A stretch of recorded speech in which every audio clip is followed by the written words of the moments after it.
1941 সালে 26শে আগস্ট পাকিস্তানের লাহোরে ইসলামিয়া পার্কে প্রতিষ্ঠিত হয়েছে।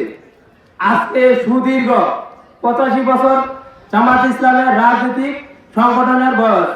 বাংলাদেশ জামাত ইসলাম যখন প্রতিষ্ঠিত হয় তখন তাদের মূল মন্ত্র ছিল একটি ইসলামী আদর্শ এবং সামাজিক অর্থনৈতিক ন্যায় প্রতিষ্ঠা করা, যেখানে সাম্য সমতা থাকবে, ন্যায় ভিত্তিক ইনসাফ ভিত্তিক জীবন ব্যবস্থা রাষ্ট্র প্রতিষ্ঠা করা হবে। সেই লক্ষ্যে এখনো পর্যন্ত বাংলাদেশ জামাত ইসলাম সেই নীতিতে অটল রয়েছে।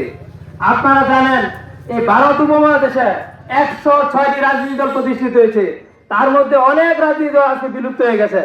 সেখানে বর্তমানে সারা জাগানো এবং দক্ষিণ এশিয়া তথা বাংলা পৃথিবীর বুকে সবচেয়ে বড় এবং সুসংগঠিত ক্যাডার ভিত্তিক সুশৃঙ্খল রাজনৈতিক দল হচ্ছে জামাত ইসলাম এবং তাদের অঙ্গ সংগঠন ছাত্র শিবির, যাকে বাংলাদেশ নয় তথা গোটা বিশ্বব্যাপী একদমে ছিল বাংলাদেশ জামাত ইসলাম, যারা নীতিতে আদর্শে এখনো পর্যন্ত অটল।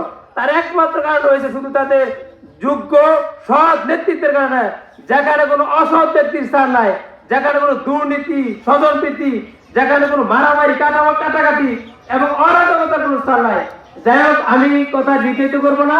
আজকে গত 15 জুলাই থেকে এই পর্যন্ত 5 আগস্ট পর্যন্ত যারা শহীদ হয়েছেন তাদের বিদ্যারাত কামনা করে দোয়া করে, এবং আমি এই ফ্যাসিস্ট সরকারের পতনের পর এখন আজকে যারা আমরা মুক্ত কথা বলতে পারছি সেজন্য আল্লাহর কাছে আমরা শুকরিয়া জ্ঞাপন করি। পাশাপাশি আপনাদেরকে আমি একটাই কথা বলবো,